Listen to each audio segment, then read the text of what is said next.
Atas nama Bapa dan Putra dan Roh Kudus, amin. Shalom Aleichem bersama Mesia. Selamat bertemu kembali saudara dengan saya Episkop Daniel dari Nikopolis, pendiri dan pemimpin dari Gereja Ortodoks Indonesia.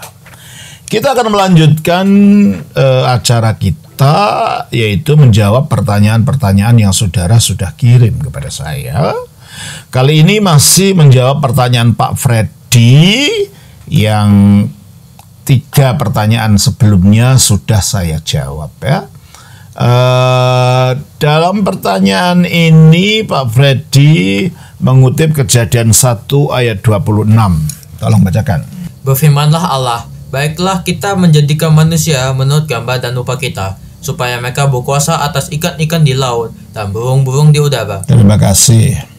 Pertanyaannya Pak Freddy, terus ayat ini siapa yang ngomong Bapa atau anak? Di dalam Tritunggal makanya itu ada jenjang hubungan. Selalu yang disebut Bapa dulu. Kalau kita menyebut Tritunggal di dalam nama Roh Kudus Bapa, Putra dan Bapa, atau di dalam nama Putra Roh Kudus dan Bapa, atau yang terbalik-balik enggak. Selalu mulainya adalah dalam nama Bapa, Putra, Roh Kudus. Mengapa? Sebab Bapa itulah Allah yang esa itu. Coba kita baca dari 1 Korintus 8 dan 6. Namun bagi kita hanya ada satu Allah saja, yaitu Bapa. Stop. Kalau ada satu Allah saja adalah Bapa, dan Kristus sebagai firman itu keluarnya dari Bapa ini. Jadi sumber asalnya Kristus adalah Bapa ini. Coba kita baca di dalam Yohanes pasal 8 dan 42. Kata Yesus kepada mereka, jikalau Allah adalah Bapamu, kamu akan mengasihi aku, sebab aku keluar dan datang dari Allah. Aku keluar dari Allah. Tentunya bukan tubuh manusianya. Kalau tubuh manusia keluar dari Bunda Maria. Yang keluar dari Allah harus bersifat Allah.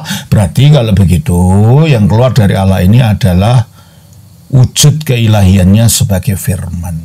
Nah, kalau dia keluarnya dari Allah, berarti sumber asal-usulnya adalah dari Bapa ini.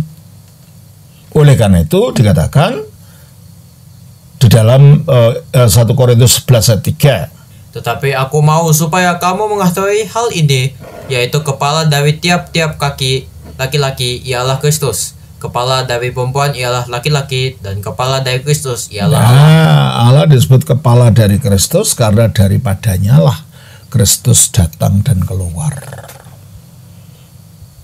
Demikian juga Roh Kudus.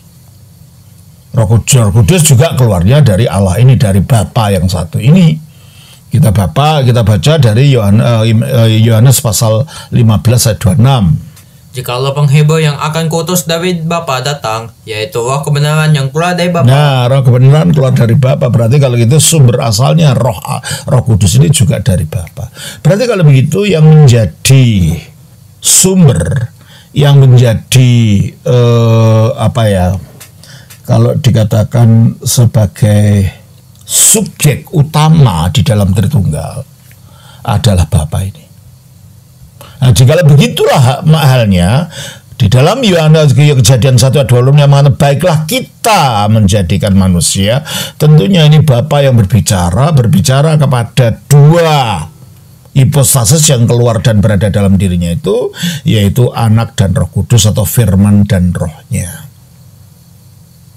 Jadi dalam konteks di dalam Tritunggal yang menjadi subyek utamanya adalah Bapa itu, ya.